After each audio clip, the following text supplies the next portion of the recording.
Hey everyone, I'm Neil. Thanks for tuning in to another episode of Flags Only, your home for flag football news and stories. So I'm really excited to bring this next episode to you guys. This is an interview that I was lucky enough to do, a very short interview, but a great interview that I had with Coach Tyrone Poole. Coach Poole is currently the head coach of the women's flag football program over at Alabama State University. Alabama State is, I believe, the first college that offered, the first D1 college that offered a varsity program for flag football. And this is Coach Poole's first season there. Coach Poole is a really inspiring guy. You can look him up. He has a Wikipedia. You don't need to hear it all from me, but he played 14 seasons in the NFL. He won 2 Super Bowls with the New England Patriots. He has a pretty crazy resume. He has done a ton of stuff. And you're probably going to hear that in the pod. He was so inspiring that he kind of threw me off my outline for a bit. And so I tried my best to recover.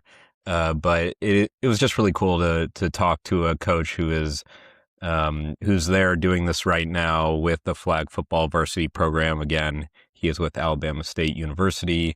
And so it was really, really cool to see his insights as to that program getting built, as to flag being built from the ground up. So really excited to bring this to you guys. If you like it, please subscribe, rate 5 stars, all of that stuff. Again, I will continue to try to report out on things as they happen and to schedule more interviews with folks, with athletes, with coaches, with organizers, and the like. If you have any ideas, you can always reach me on Instagram, Flags Only Media, or by email, neil@flagsonly.com. Okay, enjoy.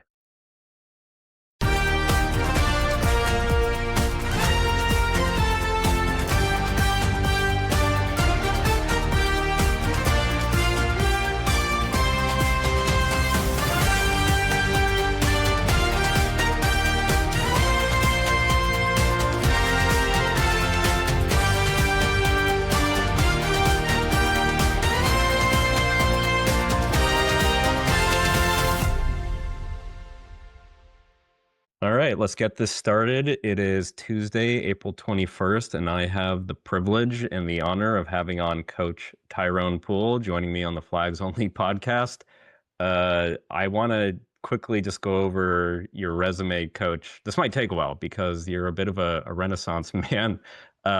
So not only is Coach Poole the head coach for women's flag football at Alabama State University, he played 14 years in the NFL. He's a 2-time Super Bowl champion with the Patriots. He's an author. He's an inventor. He's a founder of a foundation. He's a speaker. And I feel like if I keep researching, I'm going to find that you're a dentist and an astronaut and all that. But super excited to have him on and pick his brain about football, talk about kind of the NFL mindset and how that weighs on flag and everything. So Coach Poole, thank you so much. Welcome to the pod.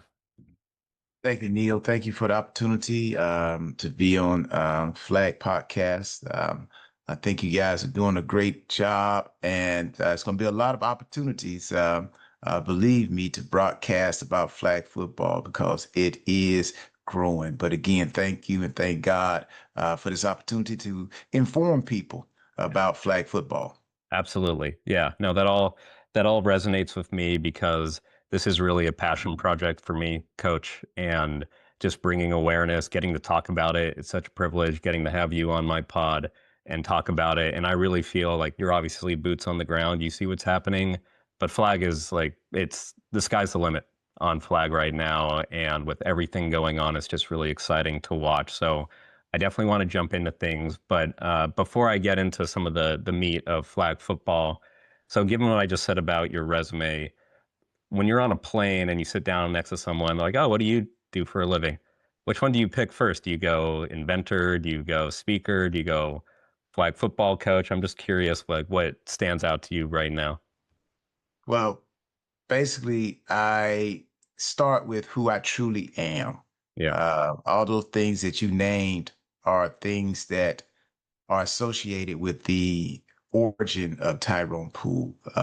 They are not who I am, it's what I do. So I start out by just telling people I am Tyrone Poole, Yeah. a human being, just like you.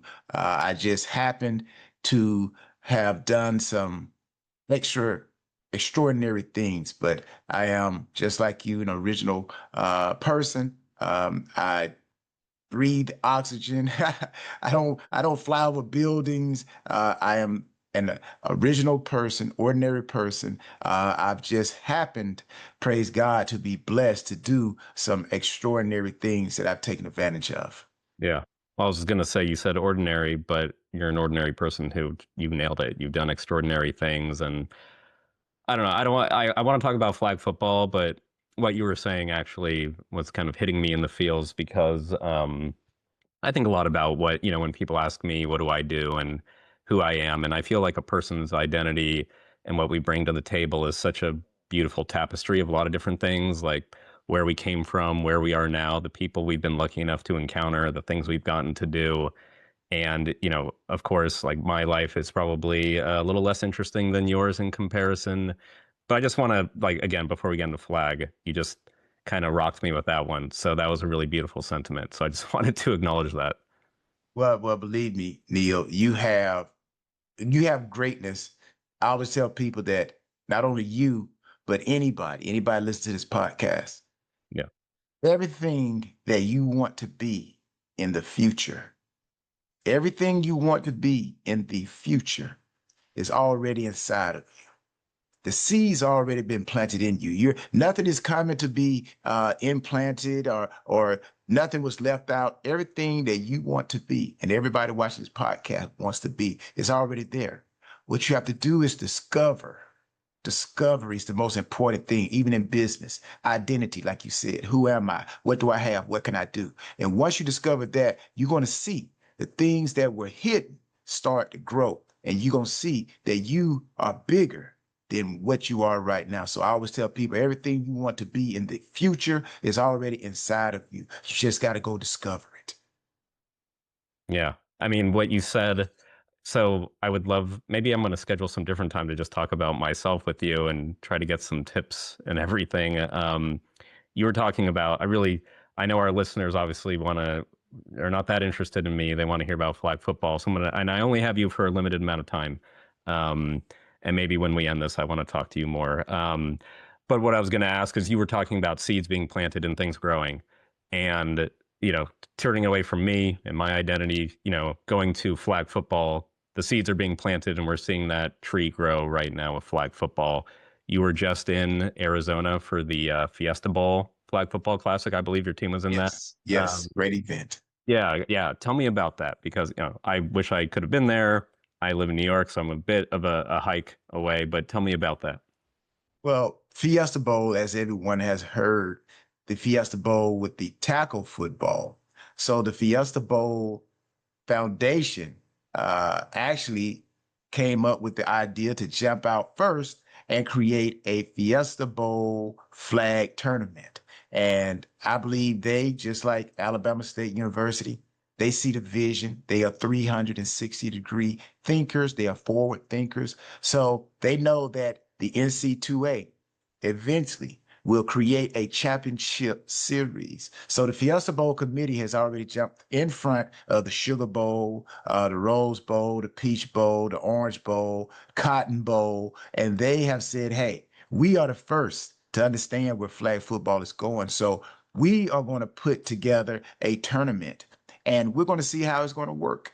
So they invited teams that are pretty much established. They were club teams, but club teams are now becoming varsity, and then they become original sports, just like any other sport on a collegiate platform on a university's campus. So the Fiesta Bowl rolled out the red carpet, and it was phenomenal. It was phenomenal, and congratulations to UCF.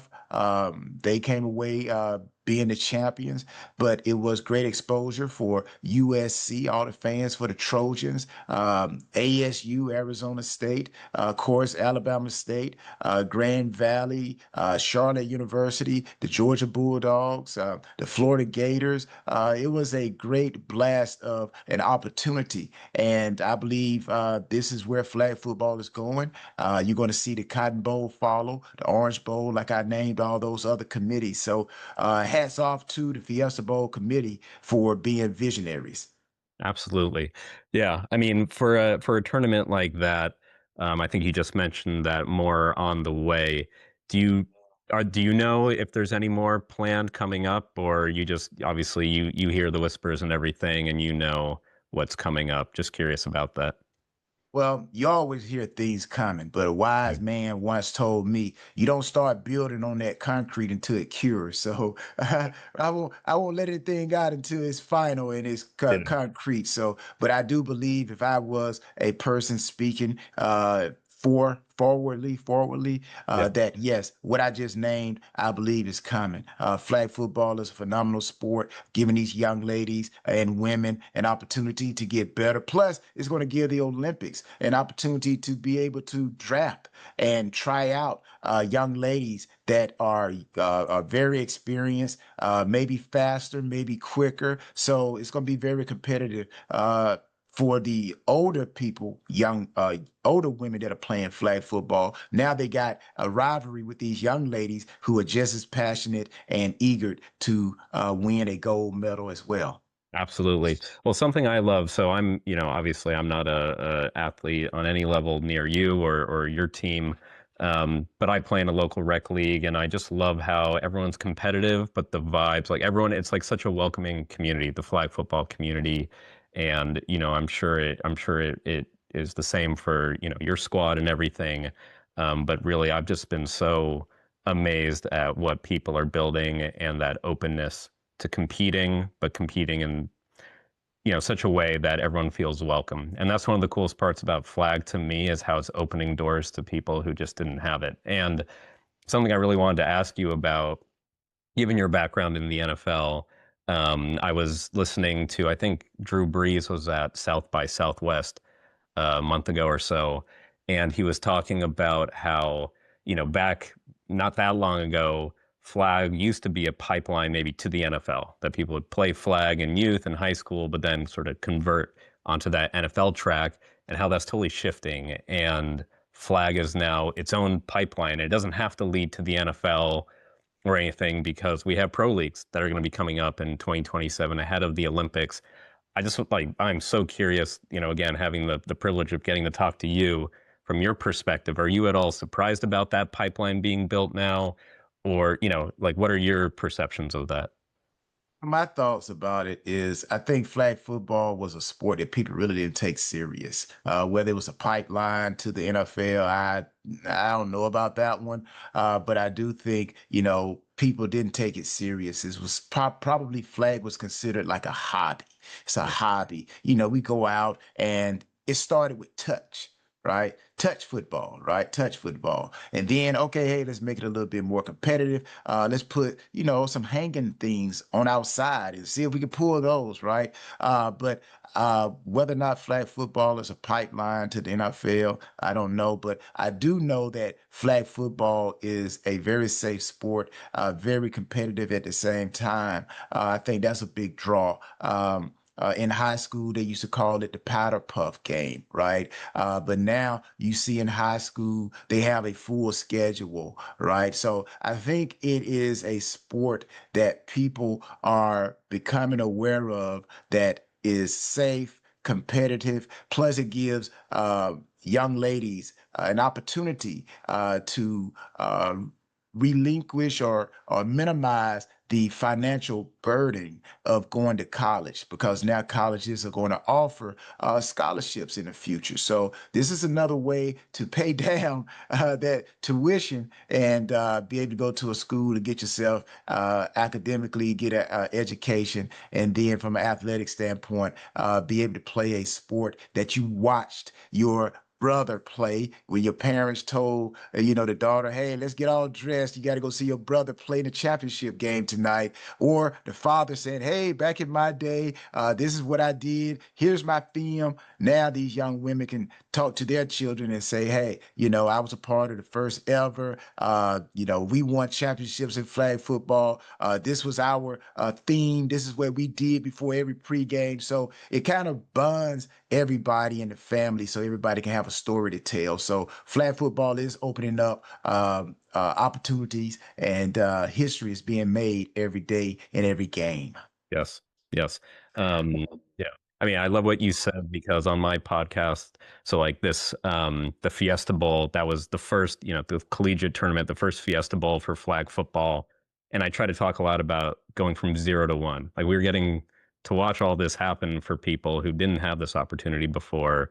And for these, like you said, every game is making history and the stats are all waiting out there to be made. The records are waiting to be made. But really importantly, to your point, this is creating opportunities for academics that weren't there before. And seeing these colleges, especially Alabama State, which I think was the first varsity program in D1. I think that's Yes, what I saw. Um, yes, yes, they were. yeah. And so to see that and to get those scholarships, like that is the importance of that to me just can't be understated. And it's just really incredible to watch it.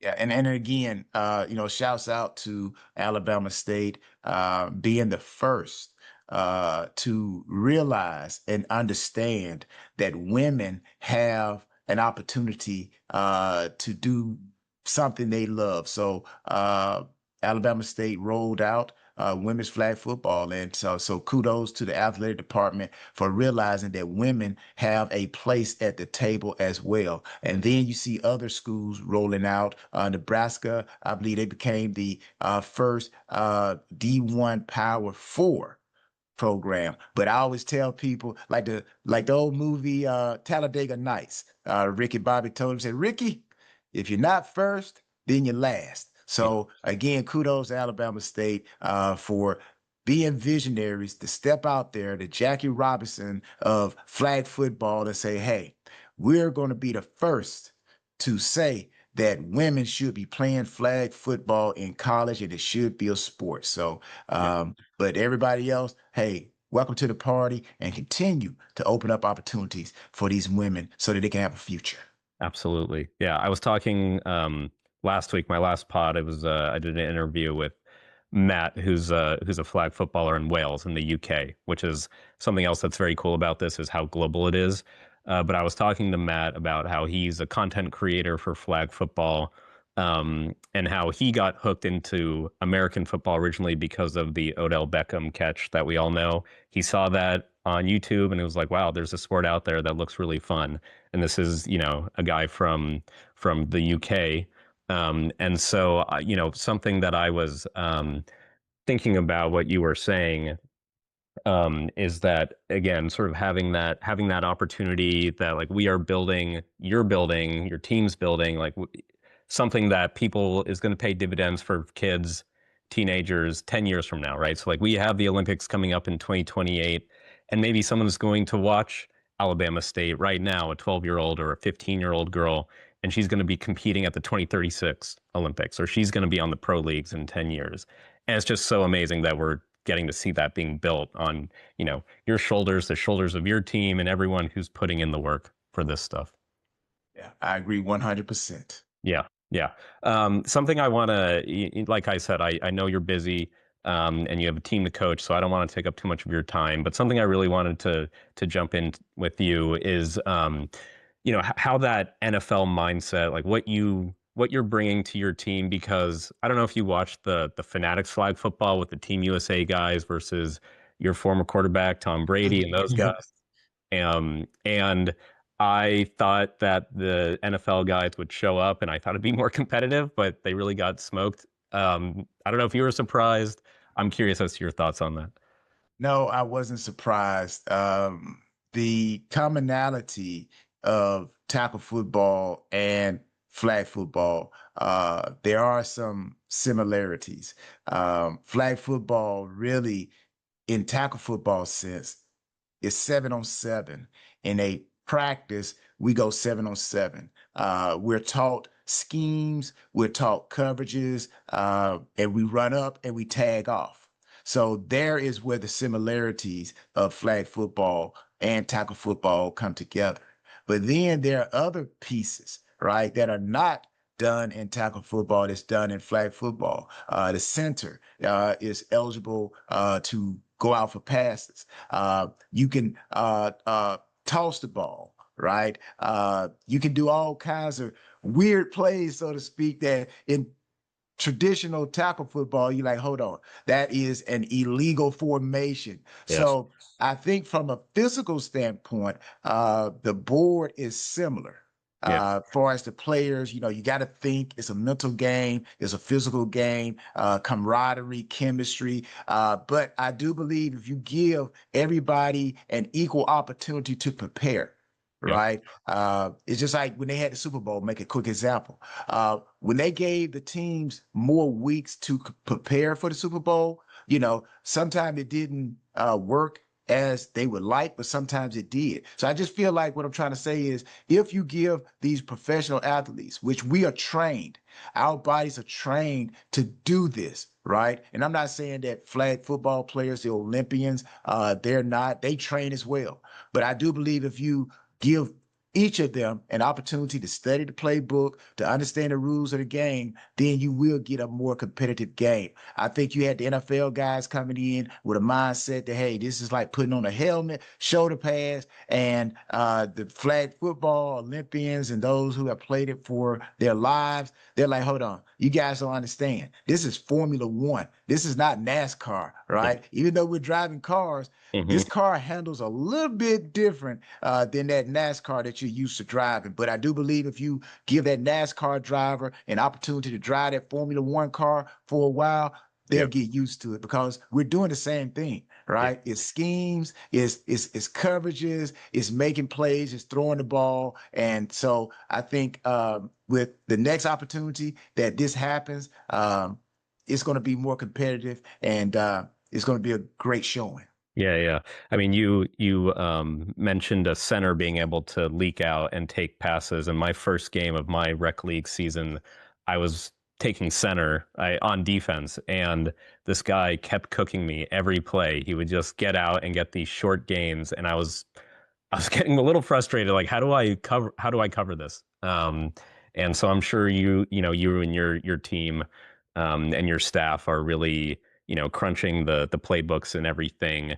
Do you feel like your NFL background, like I mean, I obviously I know the answer. I think the answer is obviously yes, but like your NFL background, your college background, you were drafted, I think what 22nd overall in '95, which was a good draft year. Like, how much does that impacting what you're telling your team? Are you able to relay like, yes, I wasn't that different car, but hey, there's still an engine, there's still a wheel, there's still pedals. So like I know how this works. And that's a Yeah. great, great question. And I always lead with my why for coaching women's flag football, which started with my daughter. I coached all of her sports from the third grade all the way up until where she is now. She's in college and she runs track.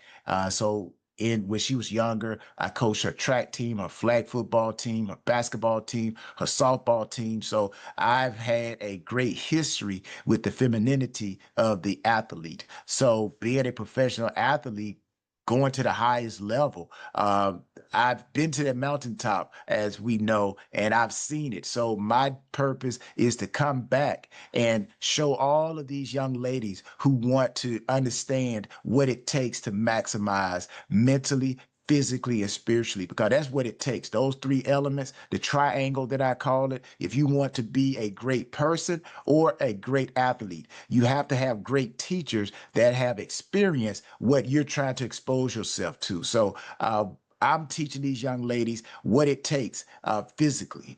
When you get tired mentally, you still got to practice like a pro. And you always got to keep your inside strong. You got to keep your inside strong because there are going to be plays that you're going to get beat. But then, as a professional athlete, as a defensive back, a corner, they would tell us you got to have short memory. So, again, my purpose is to use sports as a ministry to help these young ladies fulfill their purpose in being a top flight athlete. And my hat goes off to all of the math teachers, all of the science teachers who are going out there giving their efforts to help these young ladies while they're in high school. But I am a firm believer that the student is only as good as the teacher, and the teacher is only as good as to what the teacher has been exposed to. So I thank God for the opportunity to be able to give back from my many years of getting beat on the field and preparation on the field, but then coming back making plays on the field and knowing what it's like to be a champion. So that's what I enjoy. I tell these ladies, they just don't understand what they have with me. I'm more than an X and O coach. I am a life coach. So that's why any recruit that comes here to Alabama State, that's what they're going to get. They're going to get a coach that is full circle, full circle. I'm a 360 visionary. I've seen where you want to go. All I'm going to do is give you a cookie cutter and give you the principles and not my experience, but I use my experience to explain how the principle work. But once you get that principle, you're going to get out of that principle what you are supposed to get out of it. But I guarantee you, if you do it, you will maximize. Coach Poole, I'm speechless. Normally, I'm very good at having follow-up questions, and I was going to try to end this by asking you something about, what you would recommend to people trying to get involved, but I'm going to be honest and say I can't top that close. That was beautiful. I love what you just said about, teachers and how important they are. I'm lucky enough to have had great teachers in school and in work and in my parents, and in my friends. And, there's nothing better than trying to be a sponge and absorb good things and good lessons from people. And I'm going to be honest, I feel like this is part one. I really want to be able to talk to you again. I think we're going to get kicked off by Zoom momentarily. But I'm really, really serious about trying to talk to you again because I feel like that went by in a blink, and I just love everything you just said. But let's do it. I'm all about it. Absolutely. All right, Coach Poole, head coach of the Alabama State University flag football program. Again, honor and a privilege to have you on. I really appreciate it. Thank you. I appreciate the opportunity. Look forward to more of this, and let's do it very soon. Absolutely. All right. Thank you. Bye. Thank you.